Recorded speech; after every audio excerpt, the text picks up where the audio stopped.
20+ students ನೀಟಲ್ಲಿ suicide ಮಾಡ್ಕೊಂಡಿದ್ದಾರೆ. So it's completely injustice. ನಮ್ಗೆ changes ಬೇಕು ಇಂಡಿಯಾದಲ್ಲಿ.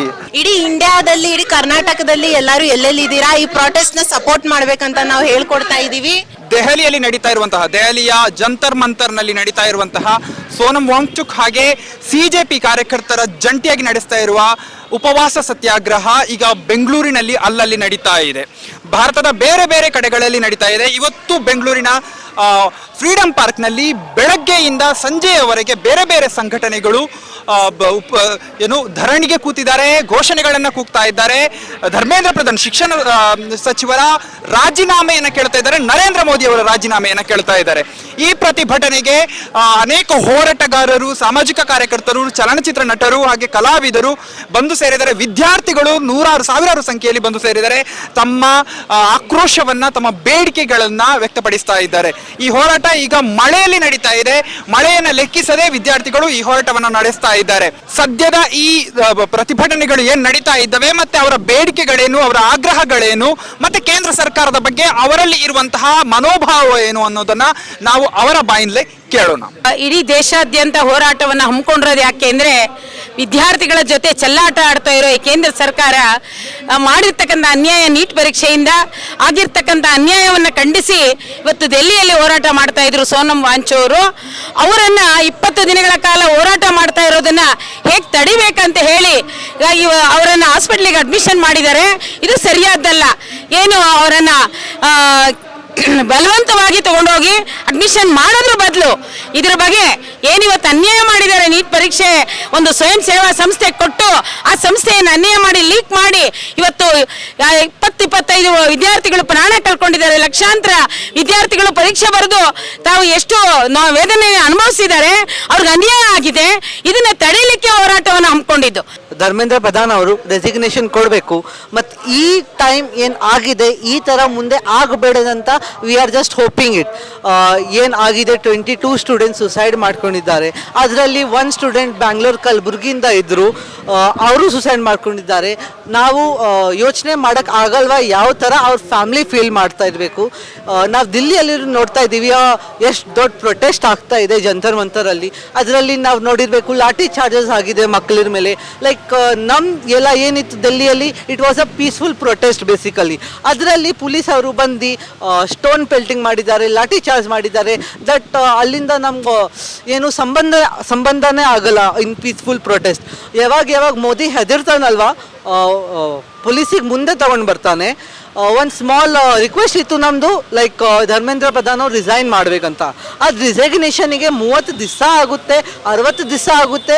ನಾವಿದು ಕಲ್ಪನೆ ಮಾಡಿದ್ದಿಲ್ವಾ. ಇವತ್ತು ನೀವು ನೋಡಬಹುದು ಎಷ್ಟು ಜನ ಬಂದಿದ್ದಾರೆ. ಮಳೆ ಬರ್ತಿದೆ, ಮಧ್ಯಾಹ್ನ ಭಾಳ ಬಿಸಿಲಿತ್ತು, ಆದ್ರೂ ಜನ ಇಲ್ಲೇ ಇದ್ದಾರೆ. ಇದು ಎಲ್ಲ ಇಲ್ಲೇ ನಿಲ್ಲುವುದಲ್ಲ, ಇನ್ನೂ ಜಾಸ್ತಿ ಇದೆ.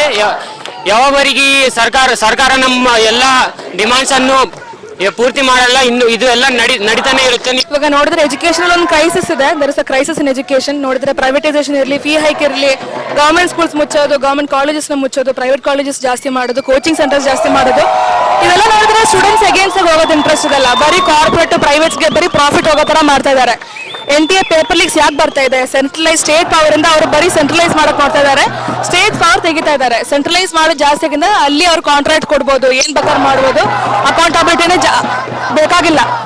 ಅವ್ರ ಸ್ಟ್ರಗಲ್ಸ್ ಅಗೇನ್ಸ್ಟ್ ದಟ್ ಸಿಸ್ಟಮ್, ಅವ್ರ ಸ್ಟ್ರಗಲ್ಸ್ ಅಗೇನ್ಸ್ಟ್ ಸ್ಯಾಫ್ರನೈಸೇಷನ್, ಏನ್ ಪ್ರೈವೇಟೈಸೇಷನ್ ನಡೀತಾ ಇದೆ ಎಲ್ಲ ಬಗ್ಗೆ ನಾವು ಮಾತಾಡ್ ನೋಡ್ತಾ ಇದೀವಿ. 20+ ಸ್ಟೂಡೆಂಟ್ಸ್ ನೀಟಲ್ಲಿ ಸುಸೈಡ್ ಮಾಡ್ಕೊಂಡಿದ್ದಾರೆ. So it's completely injustice.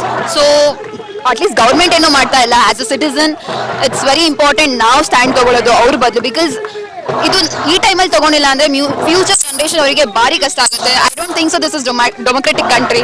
Because ನಾವು ಸ್ವಂತ ಕಂಟ್ರಿಲೇ ಡೆಮೊಕ್ರೆಟಿಕ್ ಅಂತ ಇಲ್ಲ. National normally constitutionally democratic, sovereignty, sociality, I don't think so ಅದು ಯಾವುದೂ ಇಲ್ಲ ಅಂತ. ಫ್ರೆಟರ್ನಿಟಿ ಕೂಡ ನಮ್ಮ ಮಧ್ಯೆ ಇದೆ, ಬಟ್ ಗೌರ್ಮೆಂಟ್ಗೂ ನಮಗೂ ಮಧ್ಯೆ ಯಾವುದೂ ಇಲ್ಲ ಥರ ಫೀಲ್ ಆಗ್ತಾ ಇದೆ. ಸೊ ಇದು ಮಾತ್ರ ನೀಟ್ ಮಾತ್ರ ಅಲ್ಲ, ಪ್ರತಿಯೊಂದು ವಿಷಯದಲ್ಲಿ ಸೋಷಿಯಲಿ ಎಷ್ಟು ಥಿಂಗ್ಸ್ ಡೌನ್ ಆಗಿದೆ ನಮ್ಮದು. Example petrol, ethanol and many things. There are many things. So I think whatever we Gen Z are doing, we are doing the proper thing. At least government should ಏನಾದರೂ ಅದ್ರ ಬಗ್ಗೆ ಹೇಳಬೇಕು. ಇವಾಗ winter session ನಡೀತಿದೆ. I don't think so. I mean ಇಷ್ಟು ಜನ ಅಲ್ಲಿ Jantar ಮಂತರಲ್ಲಿ protest ಮಾಡ್ತಾ ಇದ್ದಾರೆ, ಬಟ್ ಸ್ಟಿಲ್ ಡೆಲ್ಲಿ ಪೊಲೀಸರು ಹೆಂಗೆಲ್ಲ ಬಿಹೇವ್ ಮಾಡ್ತಾ ಇದ್ದಾರೆ. ಸ್ವಲ್ಪ ಆದ್ರೂ ಹ್ಯುಮ್ಯಾನಿಟಿ ಅನ್ನೋದಿರಬೇಕು. ವಾಟ್ ವಿ ಆರ್ ಆಸ್ಕಿಂಗ್, ಅದಕ್ಕೆ ಒಂದು ಸ್ವಲ್ಪ ಅದು ರಿಪ್ಲೈ ಕೊಡಬೇಕು. So yeah, this is what Demand the basic rights, the right to speech, as well as the need, whenever we have some questions, the government need to answer it, and they are not even taking the accountability for what they have done so far. So we are just asking them to take the accountability and resign from their side. That's it. Thank you. ಇದು ನಮ್ಮ ಯೂತ್ಗೋಸ್ಕರನೂ ಹೌದು, but ಇಲ್ಲಿರೋ ನಮ್ಮ ಎಲ್ಲ ಸಿಟಿಸನ್ಸ್ಗೋಸ್ಕರ ಹೌದು. ಇಲ್ಲಿ ನಡೀತಾ ಇರೋ ಕರಪ್ಷನ್ನು ಮತ್ತೆ ನಮ್ಮ ಜೊತೆ ಏನೇನೆಲ್ಲ ನಡೀತಾ ಇದೆ ಇದೆಲ್ಲ ನಾವು ಹೋಗ್ಲಾಡಿಸ್ಬೇಕಂತ ಈ ಪ್ರಾಟೆಸ್ಟ್ನ ಮಾಡ್ತಾ ಇದ್ದೀವಿ. ಸೊ ಎಲ್ಲರೂ ಸಪೋರ್ಟ್ ಮಾಡ್ಬೇಕಂತ ಕೇಳ್ಕೊತಾ ಇದ್ದೀವಿ. ಹೀಗೆ ಅವರು ಅಲ್ಲಿ ಡೆಲ್ಲಿನಲ್ಲಿ ಅವರು ಪೀಸ್ಫುಲಿ ಪ್ರೊಟೆಸ್ಟ್ ಮಾಡ್ತಾರಿದ್ರು, ಎಲ್ಲ ನಾನ್ ವೈಲೆಂಟ್ ಎಲ್ಲ ಇದ್ದರು. ಬಟ್ ಅವನ ಮೇಲೆ ಎಲ್ಲ ಫೋರ್ಸ್ ಯೂಸ್ ಮಾಡಿದ್ದಾರೆ. ಅದಕ್ಕೆ ಅದು ನನಗೆಲ್ಲ ಇಷ್ಟ ಇಲ್ಲ. ಅದಕ್ಕೆ ನಾನು ಇಲ್ಲಿ ಬಂದಿದ್ದೀನಿ. I'm just here so that education wins. We are not in hands of illiterates. That's my only concern. If we want India to be educated, literate, then literates have to rule us. Educated crowd has to rule us.